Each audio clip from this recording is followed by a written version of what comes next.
and they're fighting for survival. And I'm totally behind them, because this, I say, is a fight for the soul of India.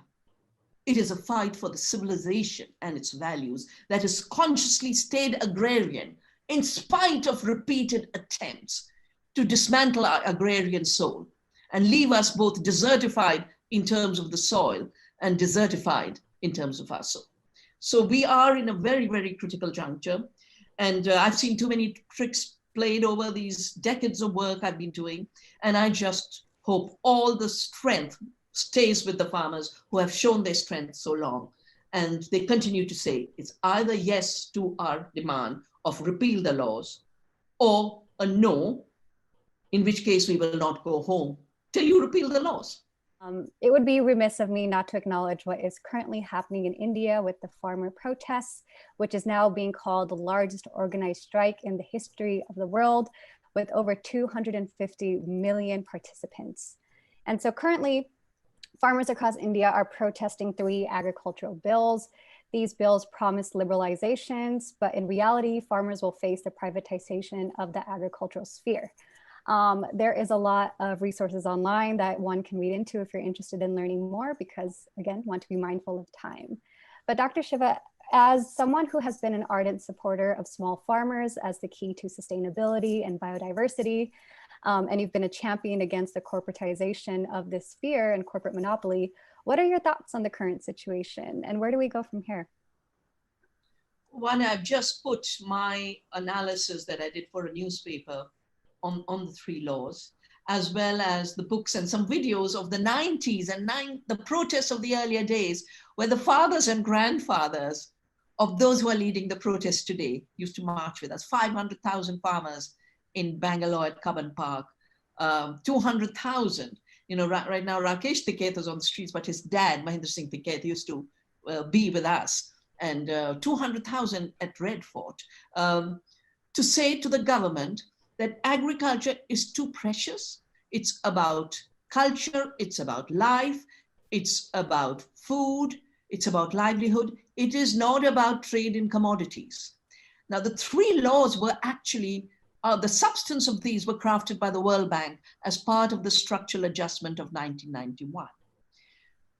World Bank has been trying very hard to get rid of the Essential Commodities Act, which we put in place in 1955, after the Great Bengal famine of 42, which killed 2 million people. And it all because the British were extracting and hoarding and trading and commodifying. People had grown the rice, there was enough rice, but 2 million people died because the British took the rice to make profits during those periods. And the women started a movement called Tebhaga. The second law, so it's been dismantled, you know, it's been changed to say you can hoard, you can profit, and the government won't set a price unless it becomes such a crisis. But if it's a crisis, then you can't really do anything about it. The second is dismantling the system that allowed to market their grain. Now, let me take you back to the Green Revolution. Here's the Green Revolution that says Punjab will grow grain for everyone else and it will only be rice and wheat. And rice is not a Punjab crop, but they were forced to grow rice. And now it should supply the whole country. 40% of the supply of food of India today, especially the public distribution system, is now grown by the farmers. Now, this grain had to be brought somewhere so the government could pick it up and supply it around the country.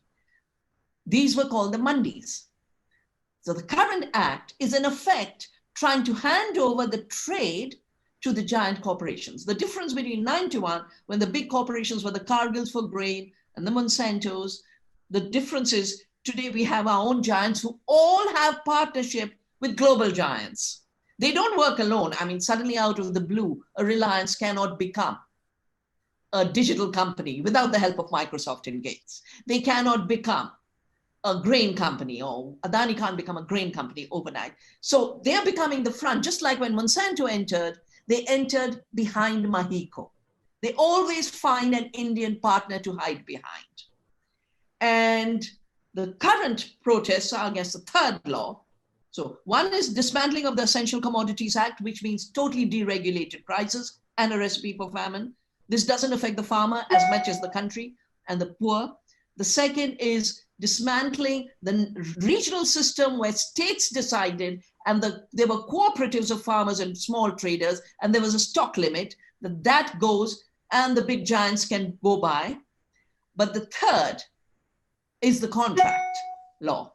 Now, all these three they've been trying to put in place since 91, but I always smile at the COVID, the little virus. I say so many racketeers hid behind you, COVID, to do things they could not do when democracy was vibrant. But the beauty of the protest today is, in spite of the lockdown, millions of farmers have shown how a vibrant democracy can look. So how did the contract farming begin? This will be interesting to you, Aditi, that it actually began back again with the crisis of Punjab. And here's the ad that our dear Pepsi put. What did they call it? Today, Punjab has the promise of 100 years of spring on Baisakhi Day. They started to try and get in from 86 onwards. The crisis is 84, 86 they try. They're given approval in 88. The entire system is changed for multinational entry. A new ministry is created for food processing. And to understand what farmers are against, let me give you a figure of Pepsi. So all of Pepsi's projects and contracts totally failed in Punjab. We've done many studies on this. They brought potato and they brought tomato. They'd pay farmers of Punjab 50 paisa. Farmers couldn't survive. And then they'd collect 10 rupees from the government to export ketchup. And they weren't allowed to enter in the name of Lays. They used to call it Leher in those days because of some restrictions. Potato, they moved out of Punjab, but they went all over. Their suicides among farmers of potato, locked into contract with Pepsi. Pepsi makes you pay 20 rupees for a junk food package. Farmer gets 0.04 rupees, 4 paise for the potato in that junk food package. And then they tried to sue. I was part of writing the laws for India. I worked with Parliament on the patent law. The agriculture minister invited me to draft the farmers' rights law. We are the only country in the world that has a law, the Plant Variety Protection and Farmers' Rights Act. And we put a clause, Article 39, that farmers are breeders, therefore, and their right to save, exchange, improve, sell seed can never be taken away. Pepsi sued 4 potato farmers of Gujarat last year for 40 million rupees. I sent this book to the lawyers and the judges, the book which has these laws, and Pepsi had to withdraw that case. But the farmers are totally rightfully rejecting these laws, and they keep saying that farmers are afraid. Farmers are afraid. No, farmers have experienced since 1991 the corporate hijack of their share of what the consumer pays, whether it's in clothing or it's in food. And they also know that if this down, and the prices have gone like this, with globalization, the price the farmer gets is going like this, the price the consumer pays goes up. And the Arab Spring was actually a bread riot because the food prices had jumped up. Now, farmers know if this system of deregulated commerce is pushed and no regulation is there, these prices are going to collapse and they won't be able to survive. And they're fighting for survival. And I'm totally behind them because this, I say, is a fight for the soul of India. It is a fight for the civilization and its values that has consciously stayed agrarian in spite of repeated attempts to dismantle our agrarian soul and leave us both desertified in terms of the soil and desertified in terms of our soul.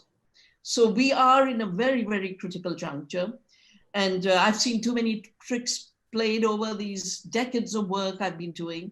And I just hope all the strength stays with the farmers who have shown their strength so long. And they continue to say it's either yes to our demand of repeal the laws or a no, in which case we will not go home till you repeal the laws.